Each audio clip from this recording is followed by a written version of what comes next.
Hey friends, welcome to our Midweek Moment. Pastor Nicole here. So glad you joined us.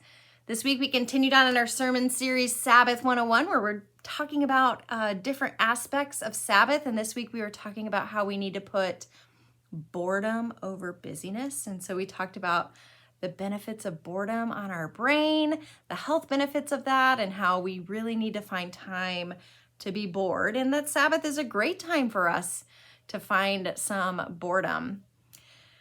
I've been thinking a lot about this, particularly because I think it's a challenge for me personally to find time to be bored, especially if I'm thinking about boredom in silence and solitude. A couple of years ago, I was reading a book on spiritual disciplines by Richard Foster. It's called Celebrating Disciplines, and he talked about silence and he talked about solitude, and I thought, ugh, I don't want to do that.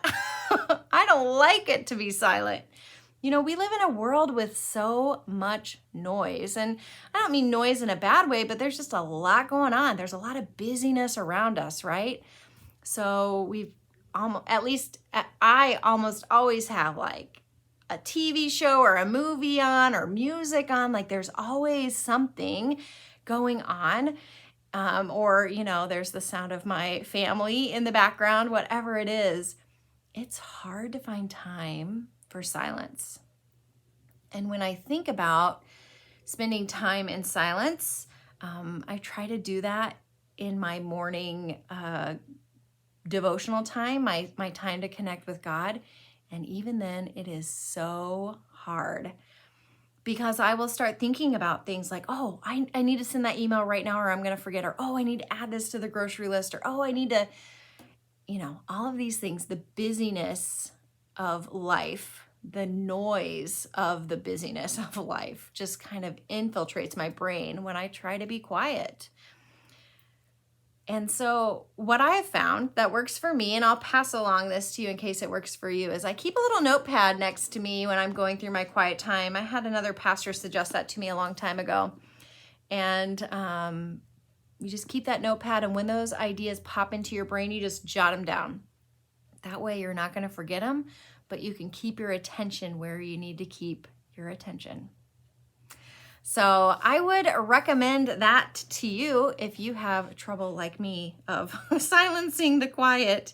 I wanted to share a quote with you. I talked this weekend about this book, The Ruthless Elimination of Hurry. It is really great. It's challenging to think about, but it's a necessary book. At least it is to me. I'd recommend it to you. And in it, he writes, John Mark Comer writes, the noise of the modern world makes us deaf to the voice of God, drowning out the one input we need most. And isn't that so true?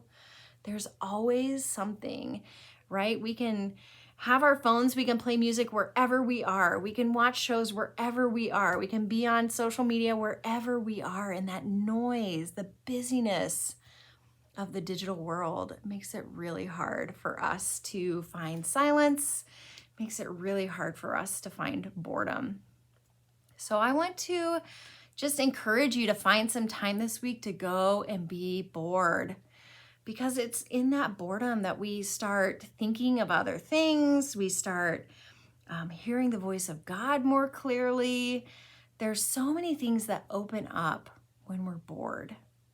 So I would encourage you to find some boredom time. I find sometimes when I'm driving, if I'm like just kind of on a mindless route and I turn off the radio, it is just time for my mind to start thinking, right? Thinking creatively or problem solving wise, but it's also time for me to pray and to connect with God in a way that might not happen otherwise because the busyness of life just kind of takes over. So go about your week, find a way to be bored, find some time to engage in silence and in solitude where you can connect with God and just develop that deeper relationship. I hope you will join us this weekend. We're going to continue on in our series. We're going to be talking about putting enjoyment over productivity on the Sabbath.